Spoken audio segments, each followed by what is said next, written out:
Bismillahirrahmanirrahim. Assalamualaikum warahmatullahi wabarakatuh. Innal hamdalillah nahmaduhu wa nasta'inuhu wa nastaghfiruh wa natubu ilayhi wa na'udzu billahi min shururi anfusina wa min sayyiati a'malina. May yahdihillahu fala mudilla lahu wa man yudlilhu fala hadiya lahu. Asyhadu an la ilaha illallah wahdahu la syarika lahu wa asyhadu anna Muhammadan abduhu wa rasuluh sallallahu alaihi wa ala alihi wa sahabatihi ajma'in wa man tabi'ahum bi ihsanin ila yaumiddin, amma ba'd. Ya ayyuhalladzina amanu ittaqullaha haqqa tuqatih wa la tamutunna illa wa antum muslimun. Rabbi shrah li sadri wa yassir li amri wahlul 'uqdatam min lisani yafqahu qawli. Ikhwani wa akhwati, a'azzani Allah wa iyyakum. Alhamdulillah, segala puji hanya milik Allah. Alhamdulillah, bersyukur kita kepada Allah. Malam ini kembali kita duduk di majelis ilmu. Mudah-mudahan majelis ilmu malam ini diberkahi, dirahmati dan diridhoi oleh Allah Subhanahu wa taala. Rasulullah sallallahu alaihi wasallam katakan, "Man ghada ilal masjid", barang siapa berangkat menuju masjid, yang mana berangkatnya menginginkan untuk belajar atau mengajarkan kebaikan, maka pahalanya sama dengan melakukan ibadah haji yang sempurna. Dalam riwayat lain dikatakan, barang siapa yang keluar untuk menuntut ilmu wa huwa fi sabilillah, maka dia berada di jalan Allah Subhanahu wa taala hatta yarji, sampai dia kembali. Ikhwani wa akhwati, azani Allah wa iyyakum. Insyaallah malam ini kita bahas kitab Bulughul Maram ya. Pertemuan sebelumnya kitab Tauhid atau kitab Fathul Majid. Nah, malam ini kita bahas kitab hadis Bulughul Maram. Jadi kita cek-cek ya, karena udah lama tak bahas kitab ini. Karena bagaimanapun ini kitab yang kita bahas awal dulunya, tak bisa ditinggalkan. Jadi yang punya kitab, alhamdulillah. Bagi yang tak punya, di grup WhatsApp kita bagikan tadi aplikasinya, aplikasi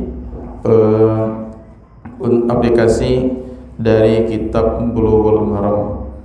Silakan di-download di Play Store ya. Baiklah ikhwani wa akhwati, azanillahu wa iyyakum. Insyaallah pada kesempatan kali ini kita masuk pada Kitabul Jami', Kitab Al-Jami', bagian yang terakhir sekali.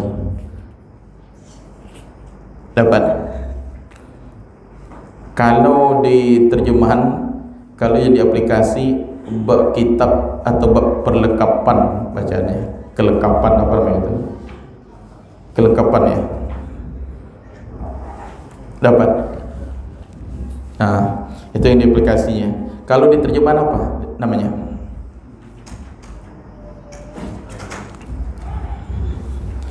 Jadi kitab Bulughul Maram ini kita ulangi, kita jelaskan lagi ya. Bulu artinya sampai, maram artinya tujuan. Berarti Bulughul Maram apa artinya? Sampai kepada tujuannya, sampai kepada target. Itu buluk balik sama orang yang balik, orang yang sudah sampai umur, cukup umur, dibebankan syariat. Buluk balik. Jadi Bulughul Maram ini karangan Imam Ibnu Hajar Al-Asqalani rahimahullahu ta'ala. Awal dulu udah kita jelaskan biografi Sahih Bukhari lebih kurang 7.000 hadis. Maka disyarah oleh beliau kitab Fathul Bari sampai 14 jilid. Itu 14 jilid ya. Udah ada yang bacanya belum? Jangan baca, lihat aja belum. Nah, itu kitab namanya kitab Fathul Bari karangan Imam Ibnu Hajar Al-Asqalani. Nah, termasuk ini kitab Bulughul Maram. Jadi kitab induknya Bulughul Maram, di dalam ini disebut lagi. Ikhwani wa akhwati azzani Allah wa iyyakum. Jadi kitab Bulughul Maram, di dalam kitab ini ada istilah lagi kitabus shalah, kitab salat, kitab taharah, kitab bersuci, kitab wudu, wudu taharah ya, ataupun kitab puasa, kitab haji, kitab zakat. Jadi ada istilah kitab-kitab lagi. Nah, terakhir inilah kitab Al-Jami'. Jadi kitab Bulughul Maram dibagi lagi di dalamnya kitab. Yang terakhir Kitabul Jami'. Jami' artinya apa? Kalau diterjemahkan apa artinya?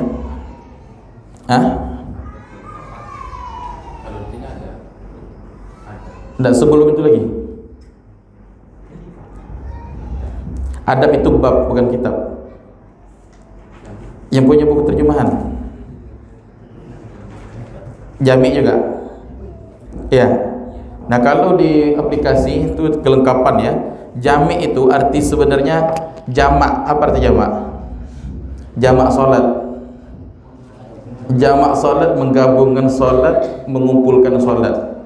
Zuhur, asar dijamak, digabungkan. Maghrib, isya dijamak. Jamak, jami', jima' sama. Jima' apa artinya? Karena berkumpul suami dan istri, laki-laki perempuan, jadi makanya dinamakan dengan jima', jami'. Jumat sama.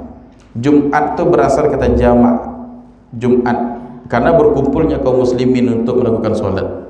Itu arti Jumat. Jami' artinya mengumpulkan beberapa bab.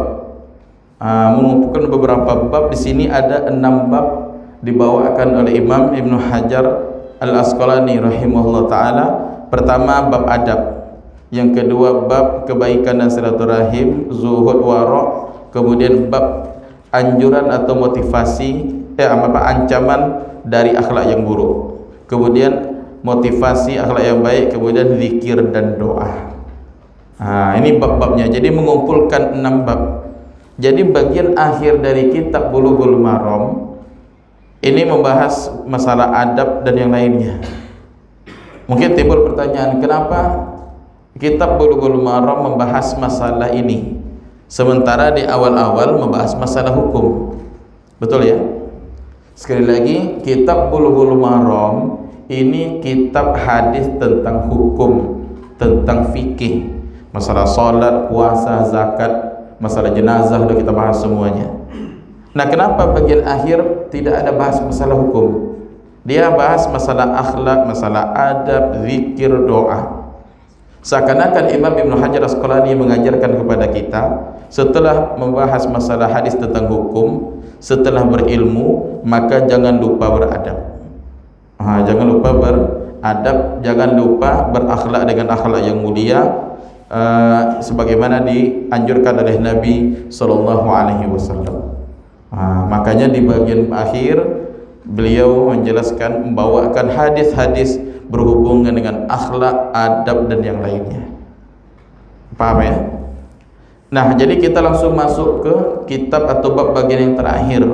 Jadi yang bab-bab masalah hukum pidana, masalah haji, nanti insyaallah setelah ini kita bahas setelah habis ini. Karena kalau bahas masalah haji terlalu dalam ya. Haji itu enaknya dibahas bagi sudah haji. Itu mudah untuk memahami karena langsung praktek di lapangan, mudah. Tapi kalau sekarang dibahas ngambang, betul ya? Kecuali nanti sekali pertemuan saja langsung manasik haji. Jelas? Sekali pertemuan, 2 kali pertemuan langsung apa? Manasik haji, praktek manasik haji. Bagaimana mengantar jumroh, mabit di Musdalifah semuanya. Kalau sudah itu lebih mudah daripada bahas masalah perbabnya. Makanya bab masalah haji kita tinggalkan dulu. Masalah ada lagi hukum pidana dan yang lainnya, termasuk kitab nikah kita tinggalkan dulu. Sebab kalau kita bahas nanti banyak nikah lagi. Kita tinggalkan dulu ya. Jadi bab masalah nikah tinggalkan dulu, jangan kita bahas ya. Jadi langsung masuk ke Kitabul Jami', Kitab Al-Jami'. Bab yang pertama adalah babul adab. Bab adab ya. Baiklah, hadis pertama ada membaca ada bab adab.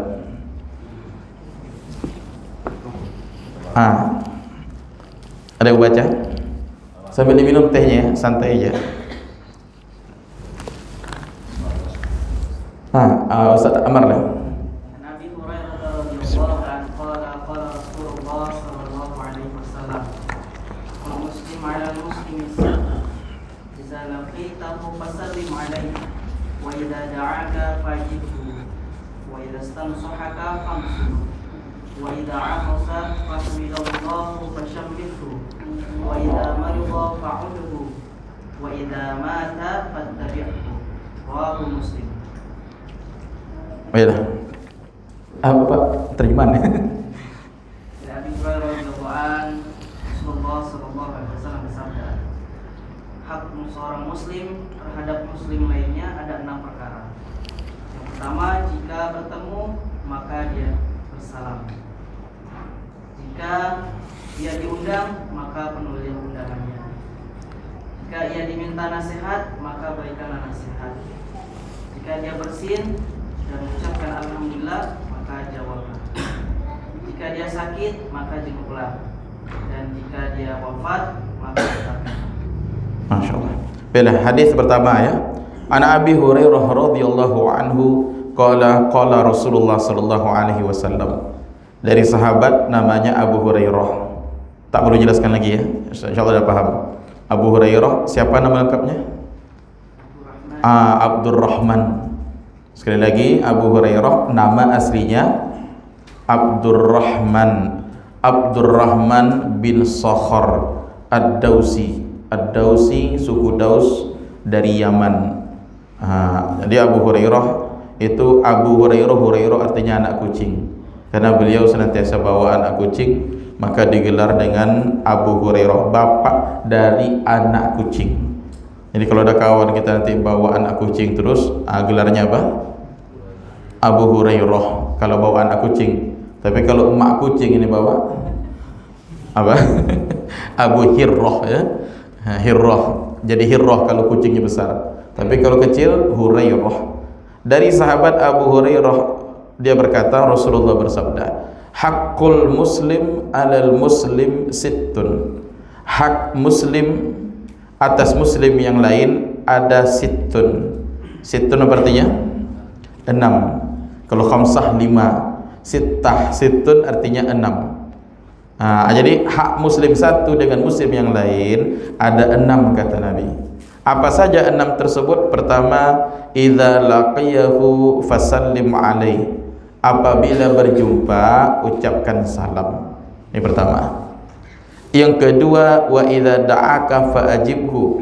Apabila diundang maka penuhi undangannya, datangi.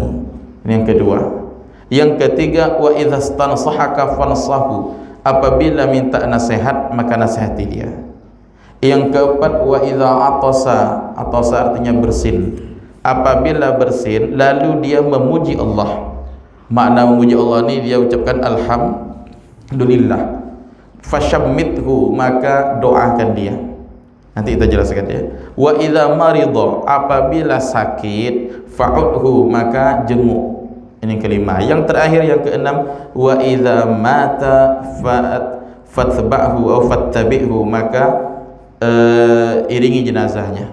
Kalau meninggal wafat maka antarkan jenazahnya, iringi jenazahnya. Hadis sahih riwayat Imam Muslim.